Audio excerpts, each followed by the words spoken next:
E aí o Silvio Almeida é quem? Um deputado? Silvio Almeida é aquele negrão careca que fez a merda daquele livro do racismo estrutural. É o ministro dos direitos humanos. Cara, assim, ó, eu custo. Toma uma. Mas aí ele conseguiu revogar a medalha que homenageava a Princesa Isabel. Sim. E aí vocês foram lá, tu e o Guto? Eu e o Guto criamos ela aqui em São Paulo, né?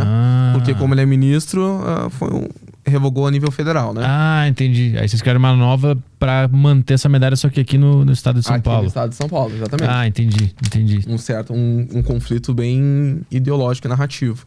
Né? Foi isso que a gente se propôs a fazer. E aí foi por causa disso que aconteceram aqueles ataques racistas que vocês também fizeram não foi um abaixo-assinado, vocês moveram uma ação contra 100... Uma notícia crime. 100 racistas? Era um monte de gente, né? Quase 150 racistas. Não, foi uma... O Guto tinha um jornal que ele estava fazendo uma série de entrevistas com os deputados recém-eleitos. E o título do Guto foi algo muito semelhante a Jovem Negro de Periferia de Direita. Conheço o novo deputado da Assembleia Legislativa. Quando surgiu esse título com essa manchete no Instagram, foi uma chuva de comentários racistas. E daí começou inicialmente com algumas questões. Olha o comentário pesado. Olha o comentário pesado. Que tipo de comentário? Entre nós ali da própria equipe. Capitão do Mato, Capataz, esse tipo de coisa. Negro da Casa Grande. Esses tipos de xingamentos que já tá na hora de trocar já, né? Tá sem graça já. Que são direcionados aos negros de direita. Só que daí quando eu vi que tinha um certo número e tinha muitos comentários nessa postagem, eu só um pouquinho. E fui percebendo algo muito, muito curioso. Que ali a maioria era branca. Sempre. E daí eu pensei, mas só um pouquinho. Daí a gente fez uma força-tarefa ali entre nós da equipe. Vamos dar uma olhadinha quantos tem. Quando a gente olhou, cara, isso que a gente parou na metade. Quase 200 notícias crime. E daí a gente, não. Quase 200 ofensas. A gente, não, vamos encaminhar isso pro Ministério Público. E a gente prontamente encaminhou. Porque, cara, é importante mostrar pra sociedade que o racismo, ele contém diversas facetas. E que todas elas continuam sendo racismo. Né? Porque muitas vezes criou-se... cara, tem várias questões, né? Tem a questão da mulher negra se relacionar com homens brancos, isso não ser relativamente um problema para o movimento da esquerda, mas quando o homem negro faz ao contrário, isso tem uma questão de gênero e de raça por trás. Tá ligado nisso, né? Sim, quando um jogador casa com uma loira, os caras comentam lá, né? O jogador negro casa com uma loira, os caras xingam ele, né? Isso aí eu sofro pra cacete, né, cara? Eu sou do Rio Grande do Sul. O que eu vou fazer, pô? Tu nunca namorou uma negra, desculpa. 3% da população é preta lá. Queria que eu ficasse o quê? Que fizesse o quê?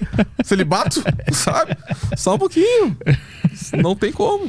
Mas o que tu tá dizendo é que existe racismo em lugares que a gente não consegue perceber porque tá sob a roupagem de um esquerdista. Sim. É isso? Sim, pô. E como tem? O lugar de fala, cara, o lugar de fala é algo mais... E eu nem atribuo isso a Djamila, que é a autora dessa tese aqui no Brasil, né? Eu acho que fazem uma injustiça muito grande com ela. Ainda que eu discorde de muitas coisas que ela fala, o lugar de fala, como o movimento negro se apropriou dessa discussão, nem ela falou. A própria Djamila, que é a autora da tese, que é a autora do livro, fala que a forma como o lugar de fala é retratado pela sua própria militância tá errado. Que é o seguinte, o que é o lugar de fala? O lugar de fala, ela parte de uma premissa de que todo o conhecimento que a gente tem atualmente na sociedade, o mainstream, ele é realizado por pessoas negras, pessoas brancas, cis, heteronormativa, descendência europeia, sei lá, isso. E que é importante que outras pessoas sejam ouvidas durante a construção do processo de conhecimento. Todo mundo concorda com isso. Todo mundo concorda que, bacana que tem esse escritor europeu. Vamos trazer uma perspectiva sobre o mesmo assunto sobre um escritor africano, né? Ou sul-americano, etc. Então, basicamente, ela busca trazer um debate mais plural para os mesmos temas, né? Show de bola, show de bola. Como o movimento negro adotou esse tipo de narrativa? Cala a boca porque você é branco. Então, eles utilizaram uma forma de silenciar para que outras vozes fossem ouvidas. Né? Tem aquela frase, como é que é aquela frase, cara? Tem a senzala surta quando A Casagrande surta quando a senzala aprende a ler. Só que tem mais uma. Quando a senzala fala, a Casagrande fica quieta. Então, cara... E outra coisa que é muito engraçada é que todas as argumentações deles remetem ao tempo da escravidão. Você já reparaste nisso? Todas as associações dele, tanto para xingamento contra negros de direita, quanto para construção de políticas públicas, sempre associa ao período da escravocrata. É verdade. Então é uma forma de permanecer com a cabeça sempre presa a esse período, assim, né? É uma galera que tem muita dificuldade de alcançar a alforria, né? Por isso que a gente usa o termo senzala ideológico. Precisamos combater a senzala ideológica. O que é senzala ideológica? Essa ideia de que os negros devem ficar presos numa mentalidade pré-definida por movimentos progressistas, muitas vezes a partir de teses e pensamentos construídos por pessoas brancas, heteronormativas, velhas, etc. Por exemplo, eu acho muito engraçado que as pessoas dizem, mas com quem tu aprendeu assim? Do cara, eu aprendi tudo que eu penso, a forma como eu me porto, com a minha mãe. E tu aprendeu como ser um esquerdista? Com Karl Marx, com Engels? Mas era um homem branco, velho, europeu. Então só um pouquinho. Quem aqui defende algo mais próximo das demandas da comunidade negra? Eu que aprendi isso dentro de casa ou você que importou isso da Europa? Divulga. Daí dá um tilt. Em algum momento esse discurso te seduziu? Esse discurso da esquerda? Cara, mas todo mundo que entra... E daí os caras... Daí vem outro lado. Daí por isso que a direita também não gosta de mim. Daí vem outro lado. Que daí... mas olha só, por que os negros são sempre de esquerda? Cara, quem é que fala de negrão? É a esquerda. Então, quando... acho que as pessoas têm dificuldade de entender que os negros... Ser negro é uma coisa que não se aprende, né? Ser negro, você já nasce com essa marca e a partir daí você vai construindo grande parte das suas relações pessoais a partir disto, né? Então, você sabe que em alguns locais você precisa falar de tal maneira, em alguns locais você pode sofrer de determinada forma, etc. Então, a partir daí, você vai se construindo como cidadão. Então, o fato da direita não falar sobre a questão racial afasta a participação dos negros. Mas olha só, você poderia concordar com o posicionamento dos liberais acerca... Olha essa tese aqui do Milton Friedman. Vai tomar no cu. Entendeu? Vai tomar no cu. Tu quer que um cara com 14 anos, com 15 anos, quando o cara começa a ter contato com filosofia, com história, etc., vá ler Milton Friedman, vai ler Mises, vai ler Ayn Rand. Olha só o que o Ayn Rand dizia, sabe? E daí, em contrapartida, chega o cara da esquerda e fala assim, cara, estamos aqui porque nós somos contra o racismo. O negrão se abraça nesse discurso. Porque é uma dor que existe, é uma dor que já tá dentro dele. E ele precisa de alguém que, em primeiro lugar, seja exemplo para ele da forma como pode ser enfrentado aquela dor dele. E depois, como ele, a partir desse exemplo, vai superar isso. Que é um grande problema. Na minha opinião, é o maior problema que o negro enfrenta hoje, que é o problema de autoestima.